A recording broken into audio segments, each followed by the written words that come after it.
मिठास की बात हो और गन्ने का जिक्र ना हो, ऐसा तो हो ही नहीं सकता। गन्ने से हम अनेक रूपों में मिठास प्रदान करने वाले पदार्थ प्राप्त करते हैं, जैसे गुड़, राब, शक्कर, खांड, बूरा, मिश्री इत्यादि। इन सभी का सेवन हम बड़े चाव से करते हैं। असल में हम भारतीय सदा से ही मधुर प्रिय रहे हैं। मीठा खाओ, मीठा बोलो, गुड़ ना दो तो गुड़ की सी बात अवश्य करो, हमारे जीवन के सिद्धांत रहे हैं। हमारे जीवन में गन्ने के महत्व का अनुमान सहज ही लगाया जा सकता है। गन्ना मूल्यवान तो है ही, साथ ही हमारे देश भारत में ही नहीं बल्कि पूरे विश्व में एक नकदी फसल के रूप में प्रसिद्ध है। ब्राजील के बाद हमारा देश ही इसका सबसे बड़ा उत्पादक है। जैसे कि जिक्र किया गया, ये एक नकदी फसल है। ऐसे में किसान इसकी खेती को अपनाकर अच्छा मुनाफा कमा सकते हैं। साथ में निर्यात की ओर बढ़ जाएं, तो मुनाफे को कई गुना तक बढ़ाया जा सकता है। हमारे देश में उत्तर प्रदेश, महाराष्ट्र, कर्नाटक, तमिलनाडु और बिहार गन्ने के प्रमुख उत्पादक राज्य हैं। इन सब में भी यदि ये कहा जाए कि प्रथम स्थान पर कौन सा राज्य है, तो नाम आएगा उत्तर प्रदेश का। और हो भी क्यों ना, उत्तर प्रदेश के किसान गन्ने की खेती को अपनाए हुए हैं और इसमें सफल भी हो रहे हैं और इसमें उन्हें पूरा साथ मिल रहा है। उत्तर प्रदेश के लखनऊ में स्थित भारतीय गन्ना अनुसंधान संस्थान का, जिसे IISR के नाम से भी जाना जाता है, भारतीय केंद्रीय गन्ना समिति द्वारा इस संस्थान की स्थापना वर्ष 1952 में हुई थी। उद्देश्य था गन्ने की खेती के मौलिक और अनुप्रयुक्त पहलुओं पर शोध करना, साथ ही देश के विभिन्न राज्यों में इस फसल पर किए जाने वाले अनुसंधान कार्य को समन्वित करना। लेकिन भारत सरकार ने 1 अप्रैल 1969 को IISR को भारतीय कृषि अनुसंधान परिषद को हस्तांतरित कर दिया। तब से लेकर अब तक ये संस्थान ICAR के अंतर्गत गन्ना क्षेत्र विकास की दिशा में काम कर रहा है। तो चलिए आज गन्ना और उसके लिए हो रहे अनुसंधानों के बारे में जानते हैं। आज के श्रेष्ठ संस्थान में आपको लेकर चलते हैं दिल्ली से लखनऊ की ओर। दौरा करते हैं भारतीय गन्ना अनुसंधान संस्थान का। ICAR का एक खूबसूरत संस्थान IISR, जो कुशल विश्व स्तर पर प्रतिस्पर्धी और जीवंत गन्ने की खेती का दृष्टिकोण रखता है, जिसका उद्देश्य है गन्ना उत्पादन, उत्पादकता, लाभप्रदता और स्थिरता में वृद्धि करना और देश की भविष्य की चीनी की आवश्यकता को पूरा करना। इस संस्थान के मुख्य कार्यों का जिक्र करें तो इनमें शामिल हैं गन्ने के उत्पादन और संरक्षण पर बुनियादी, रणनीतिक और अनुकूली अनुसंधान, देश के उपोष्ण कटिबंधीय क्षेत्र के लिए प्रजनन, बेहतर किस्मों और प्रौद्योगिकियों को विकसित करने के लिए अनुसंधान, प्रौद्योगिकियों का प्रसार और क्षमता निर्माण, इन सभी अहम कार्यों में जुटा हुआ है ये संस्थान। इन्हें पूरा करने की क्या है कार्य प्रणाली, अभी तक का कैसा रहा है सफर, आगे के लिए क्या है संस्थान की योजना। आइए इन सवालों के जवाब जाने निदेशक महोदय से। भारतीय गन्ना अनुसंधान संस्थान लखनऊ में आप सभी का स्वागत है। भारतीय गन्ना अनुसंधान संस्थान ICAR का अभिन्न अंग है। इसकी स्थापना 1952 में हुई थी। पिछले 71 वर्षों से हमारा संस्थान उन्नत किस्मों के विकास, फसल सुरक्षा और प्रौद्योगिकी हस्तांतरण कर गन्ना उत्पादन के क्षेत्र में महत्वपूर्ण योगदान दे रहा है। संस्थान के विभिन्न विभाग हैं, जैसे फसल सुधार, फसल सुरक्षा, फसल उत्पादन, प्लांट फिजियोलॉजी, कृषि अभियांत्रिकी। इसके अलावा हमारे यहाँ प्रौद्योगिकी और प्रशिक्षण यूनिट भी है। हमारे संस्थान IISR ने गन्ना फसल सुधार, उत्पादन और फसल सुरक्षा पर विशेष ध्यान देते हुए गन्ना क्षेत्र में कई उपलब्धियां अपने नाम की हैं। निर्देशक महोदय से मुलाकात के बाद अब बारी आई विभिन्न विभागों का दौरा करने की। तो आइए सबसे पहले शुरुआत करते हैं संस्थान के फसल सुधार विभाग से। IISR का ये विभाग गन्ने के साथ साथ चुकंदर पर मौलिक और अनुप्रयुक्त अनुसंधान, जर्म प्लाज्म के मूल्यांकन, संवर्धन, किस्म सुधार का काम कर रहा है। इस विभाग का मुख्य लक्ष्य है उच्च चीनी उत्पादकता के लिए लाल सड़न रोग प्रतिरोधी गन्ने की किस्मों को विकसित करना। इसके साथ ही उपोष्ण कटिबंधीय क्षेत्र के लिए बेहतर गन्ने की किस्मों का विकास करना, उत्तर भारतीय परिस्थितियों के लिए गन्ना जनन द्रव्यों का मूल्यांकन और प्रलेखन करना, विशिष्ट विशेषताओं के लिए प्रजनन और आनुवांशिक का विकास करना, गन्ने में सुधार के लिए जैव प्रौद्योगिकी पद्धति का उपयोग करना इस विभाग के मुख्य कार्यों में शामिल हैं। किस तरह से ये विभाग लक्ष्य प्राप्ति की ओर बढ़ रहा है और शोध कार्य कर रहा है, आइए जानें विभाग के अध्यक्ष महोदय से। भारतीय गन्ना अनुसंधान संस्थान की यह जो विभाग है वह मुख्य रूप से गन्ना किस्मों के नवीन गन्ना किस्मों के उत्पादन, गन्ना बीज के उत्पादन एवं वितरण, साथ ही इसके अलावा हम टिश्यू कल्चर से पौधे भी उत्पादन करते हैं। इस विभाग में जो हमारी बेसिक रिसर्च है मॉलिक्यूलर साइंस, उस पर भी काम किया जाता है। हम रिसर्च से भी सीधे जुड़े हुए हैं और साथ ही साथ हम गन्ना किसानों से भी सीधे जुड़े हुए हैं, उनको लाभ पहुंचाने का काम करते हैं। हम जो टिश्यू कल्चर के सीड है इसके उत्पादन के लिए जो हमारी चीनी मिलें या जो हमारे व्यावसायिक उत्पादन जहाँ पर हो रहा है उनको हम अपने यहाँ से मदर कल्चर उपलब्ध कराएंगे ताकि गन्ना किस्में बिना मिश्रित हुए गन्ना किसानों तक पहुँच सकें और गन्ना किसानों को इसका लाभ भी पहुँचे और उत्पादन की क्षमता भी बढ़े।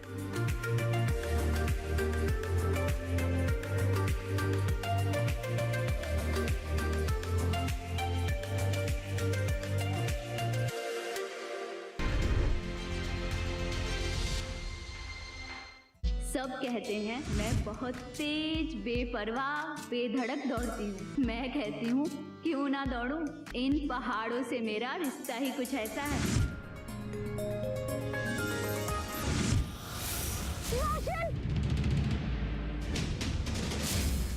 यही तो है हमारी बहू एंजल। तुम यहाँ? तुम होश में तो हो? तुम्हारा सामने किसका होश रहता है एंजल? मैं इस घर का दामाद होने के साथ साथ आपके पोते जैसा भी हूँ और मेरा ये पूरा फर्ज बनता है मैं आप सबका ख्याल रखूं। अरे ख्याल रखना ही था तो मेरी बेटी का ख्याल रखते। छोड़ दो ना उसे। अगर रोशन मेरा नहीं हुआ ना तो एंजल का भी नहीं होगा। आंटी आपको एक बहुत इम्पोर्टेंट न्यूज देनी थी। बताओ क्या बात करनी है? आंटी आपको पता है अनन्या यहाँ अंकल के कहने पर ही रोशन और एंजल का डाइवोर्स करवाने आई है। तुम हो कौन? ये मेरी एंजल है।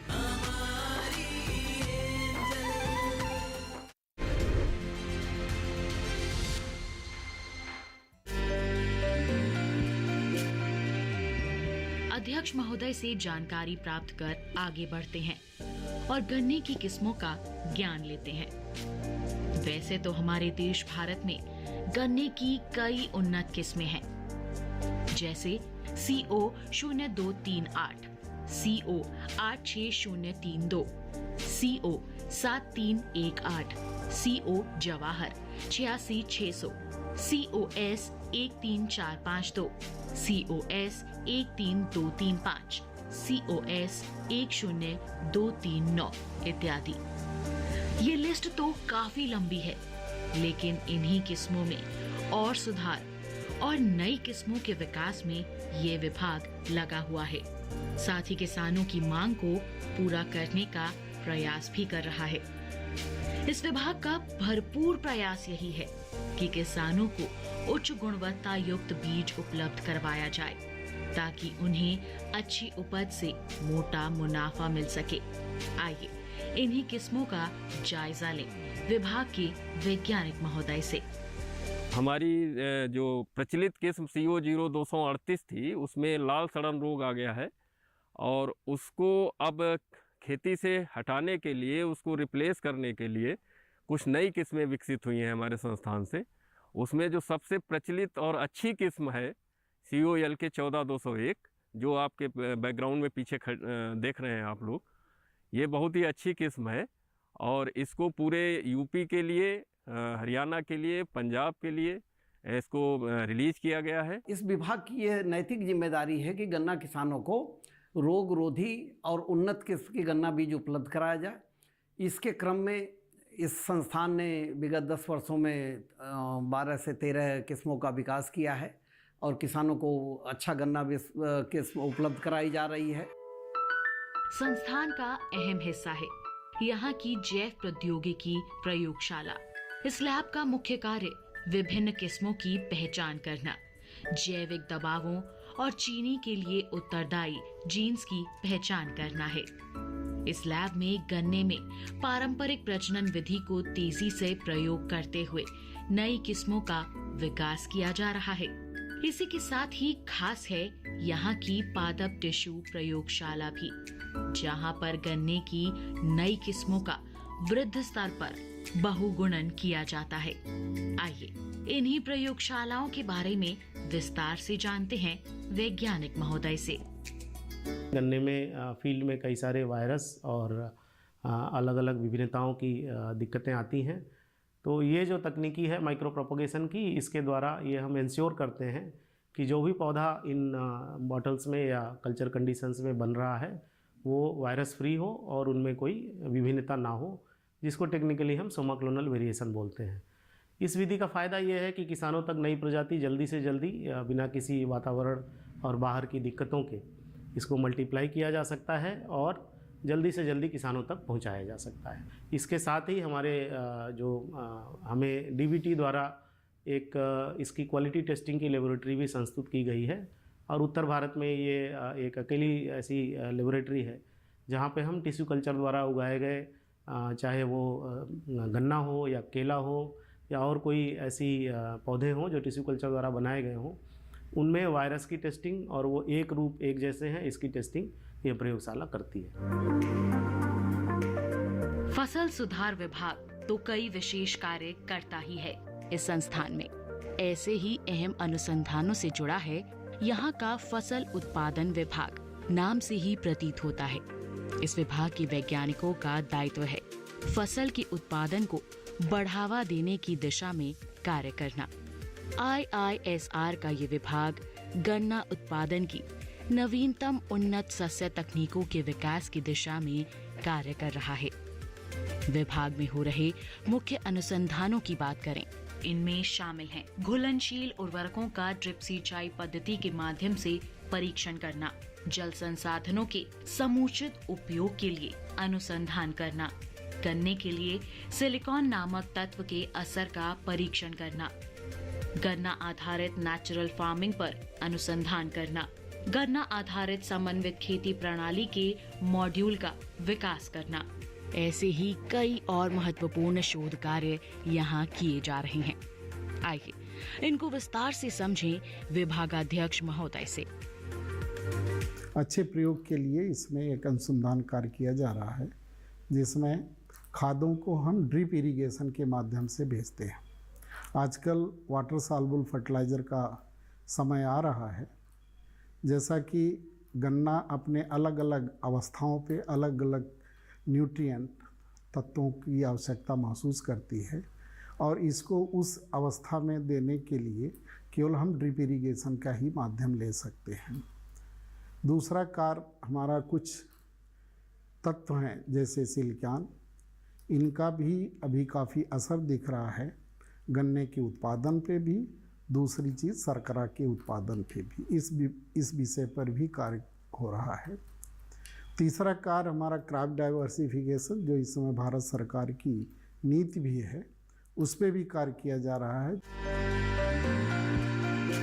वैज्ञानिकों का प्रयास रहता है किसानों की मदद करने का, किसानों को पूर्ण जानकारी मिले, बुआई के लिए बीज और पौध मिले, कीट और बीमारी से बचाव के उपाय मिले। हमारे वैज्ञानिक पूरी कोशिश करते हैं कि किसानों की उपज अच्छी हो, जिससे आमदनी में बढ़ोतरी हो। इसी के साथ ही अलग अलग प्रणालियों का ज्ञान भी किसानों तक पहुंचाने का प्रयास किया जाता है, ताकि किसान 12मासी फसलों का उत्पादन ले और आर्थिक रूप से सशक्त बने। इसी दिशा में IISR के वैज्ञानिक भी कोशिश कर रहे हैं, किसानों को जागरूक कर रहे हैं, ताकि वो गन्ना आधारित समेकित प्रणाली को अपनाएं, जिससे केवल एक ही फसल पर निर्भरता कम होगी। विभिन्न फसलों का उत्पादन एक साथ लिया जा सकेगा। किसानों को ये सभी जानकारी संस्थान के इस विभाग द्वारा दी जाती है। बताया जाता है कि फसल उत्पादन के साथ ही मुर्गी पालन, मछली पालन या मधुमक्खी पालन को भी अपना सकते हैं किसान, लेकिन इसके लिए सुचारू रूप से प्रशिक्षण की जरूरत है। कैसे एक लाभकारी मॉडल बनाया जाए, इसकी जानकारी लेनी होती है। यदि किसान इस प्रणाली को अपनाते हैं तो लागत में कमी के साथ मुनाफे में वृद्धि कर सकते हैं। तो किस तरह से अपनाया जाए इंटीग्रेटेड फार्मिंग सिस्टम, आइए जानते हैं। 1 हेक्टेयर इंटीग्रेटेड फार्मिंग सिस्टम है गन्ना आधारित शुगर केन बेस्ड।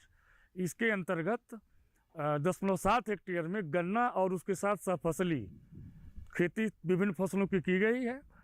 इसमें एक बैकयार्ड पोल्ट्री यूनिट है, मशरूम यूनिट है, वर्मी कंपोस्ट यूनिट है, फिशरीज है, डेयरी है, और इसमें क्रॉप डाइवर्सिफिकेशन के साथ साथ हमको सिस्टम प्रोडक्टिविटी बढ़ानी होती, प्रॉफिटेबिलिटी बढ़ानी होती है, सस्टेनेबिलिटी बढ़ानी होती है, और सॉइल हेल्थ मैनेजमेंट करते हैं हम। इसमें सॉइल हेल्थ सुधरता है और थ्रू आउट ईयर वेजिटेबल्स या अन्य फ्रूट्स हमको उपलब्ध होते रहते हैं। साथ ही साथ लाइवलीहुड सिक्योरिटी, न्यूट्रिशनल सिक्योरिटी भी होती है फार्मर फैमिली की, और लगभग हम 7 फार्म फैमिली मेंबर को थ्रू आउट ईयर हम एम्प्लॉयमेंट जनरेट कर सकते हैं।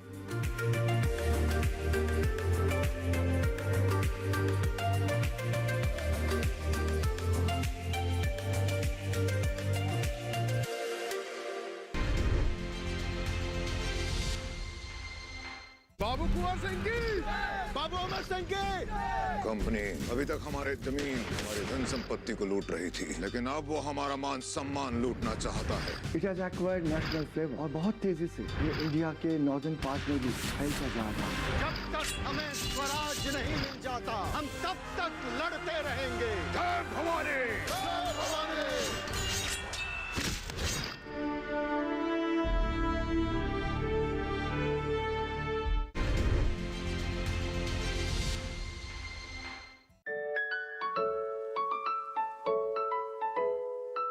देश भर में प्राकृतिक खेती को बढ़ावा दिया जा रहा है।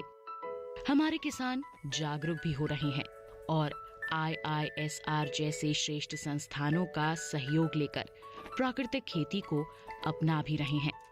किसान समझ रहे हैं कि प्राकृतिक खेती कोई नई नहीं बल्कि एक प्राचीन पद्धति है। पहले के समय में प्राकृतिक पदार्थों का उपयोग करके ही खेती की जाती थी। रासायनिक उर्वरकों और कीटनाशकों का उपयोग तो बाद में किया जाने लगा, जिससे फसल उत्पादन में तो वृद्धि हुई, लेकिन गुणवत्ता पर थोड़ा असर पड़ा। इन्हीं समस्याओं के समाधान के रूप में प्राकृतिक खेती को बढ़ावा देने की कोशिशें हो रही हैं, जिसमें IISR भी पीछे नहीं है। किसानों को प्राकृतिक खेती से जुड़ी हर छोटी बड़ी बात से अवगत करवाया जा रहा है। प्राकृतिक खेती क्या है, इसके अहम स्तंभ कौन से हैं, इसे अपनाने के क्या लाभ हैं, इन सभी सवालों के जवाब जानते हैं वैज्ञानिक महोदय से। प्राकृतिक खेती एक ऐसी खेती की पद्धति है जिसमें कि रासायनिक उर्वरक कीटनाशकों का प्रयोग नहीं किया जाता है। इसमें हम गौ आधारित जो जीव द्रव्य हैं या बीजामृत है, जीवामृत है, नीमास्त्र है, इसका प्रयोग करते हैं और इसमें किसी भी तरीके के केमिकल का प्रयोग नहीं किया जाता है। प्राकृतिक खेती हम इसलिए करते हैं क्योंकि पिछले कई सालों से हम लोग रासायनिक उर्वरकों का प्रयोग करते हैं, कीटनाशकों का प्रयोग करते हैं, जिससे कि भूमि की जो उर्वरा शक्ति है वो कमज़ोर हुई है। इसमें जो कार्बनिक मात्रा है वो कम हुआ है, मित्रजीव जो हैं वो नष्ट होते जा रहे हैं। अभी आपको कहीं केचुआ नहीं दिखता होगा, और इसके जो उत्पाद पैदा होते हैं, उत्पाद में जो वो उसकी गुणवत्ता कम होती है, जिससे कि मनुष्यों में भी रोग ज़्यादा बढ़ जाता है, पशुओं में रोग बढ़ जाता है, और जो वायु का जो ग्रीन गैस इमिशन जो है वो उसका ज़्यादा होता है। और हम प्राकृतिक खेती में इसका कंट्रोल कर सकते हैं। इससे जो है जो उत्पाद होगा वो उसकी गुणवत्ता अच्छी होगी, मिट्टी में जो उर्वरा शक्ति रखने की क्षमता है, जल धारण की क्षमता है वो बढ़ जाएगी। अपने सवालों की जवाब जानने के बाद अब बारी है आगे बढ़ने की। IISR के महत्वपूर्ण विभाग फसल उत्पादन विभाग में उपस्थित मृदा परीक्षण प्रयोगशाला का जायजा लेने की। ये एक महत्वपूर्ण प्रयोगशाला है जिसका रुख करना बेहद जरूरी है, क्योंकि आज के समय में सभी जानते हैं कि मिट्टी की जांच किसी भी फसल की बुआई से पहले करवाना कितना जरूरी है। मिट्टी की सेहत को अच्छा रखा जाएगा तभी तो अच्छी गुणवत्ता वाली अधिक पैदावार मिल पाएगी और आमदनी में वृद्धि हो पाएगी। मिट्टी के नमूनों को जांच के लिए लेकर आएं। जांच परिणाम जानने के बाद ही पोषक तत्वों का प्रबंधन सही समय पर करें। जागरूकता लाने के साथ ही यहाँ मिट्टी की जांच उच्च उपकरणों से की जाती है। किस तरह जागरूकता लाने और परीक्षण करने का काम यहाँ हो रहा है, आइए जानते हैं। मृदा परीक्षण प्रयोगशाला है जिसमें किसानों के द्वारा लाई गई मिट्टी का परीक्षण किया जाता है, और साथ ही यहाँ पर जो हम इन हाउस रिसर्च प्रोग्राम करते हैं उसके भी जो हमारे वैज्ञानिक गण सॉइल सैंपल या पौधों के सैंपल देते हैं उसका हम लोग यहाँ अध्ययन करते हैं, एनालिसिस करते हैं। और उस अध्ययन में हम मृदा में हम विभिन्न तरह के जो है एनालिसिस करते हैं, जैसे मिट्टी का पीएच मान क्या होता है, मिट्टी में इलेक्ट्रिकल कंडक्टिविटी क्या होती है, मिट्टी में सॉइल ऑर्गेनिक कार्बन कितना % पाया जाता है, एवं मिट्टी में अवेलेबल पोषक तत्व, मुख्य पोषक तत्व कितने पाए जाते हैं, जैसे नाइट्रोजन कितने किलोग्राम पर हेक्टेयर है, फास्फोरस कितना है, पोटास कितना है, सल्फर कितना है। इसके साथ साथ सूक्ष्म पोषक तत्वों का भी हम लोग एनालिसिस करते हैं। IISR एक अनूठा संस्थान है जो गन्ना क्षेत्र विकास की ओर अग्रसर है, हर संभव प्रयास कर रहा है गन्ना किसानों को सशक्त बनाने का। ये एक ऐसा संस्थान है जहां अलग अलग विभागों में फसल उत्पादन से लेकर फसल सुधार का काम होता है। किसानों की आय को बढ़ाने की दिशा में लगातार प्रयास होता है। फसल संरक्षण, कृषि अभियांत्रिकी, प्रसंस्करण और भंडारण पर भी यहाँ विशेष ध्यान दिया जाता है। इन सब पहलुओं से हम रूबरू होंगे और साथ ही आपको भी करवाएंगे। लेकिन श्रेष्ठ संस्थान की अगली कड़ी में ICAR के IISR के आगे के सफर में होगी आपसे मुलाकात।